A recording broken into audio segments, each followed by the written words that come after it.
சந்தோஷம் சந்தோஷம் வாழ்க்கையின் பாதிபலம். சந்தோஷம் இல்லை என்றால் மனிதர்க்கு ஏது பலம்? புயல் மையம் கொண்டால் மழை மண்ணில் உண்டு. எந்த தீமைக்குள்ளும் சிறு நன்மை உண்டு.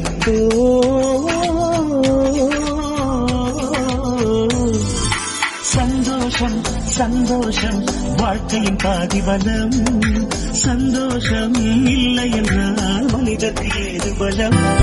Happy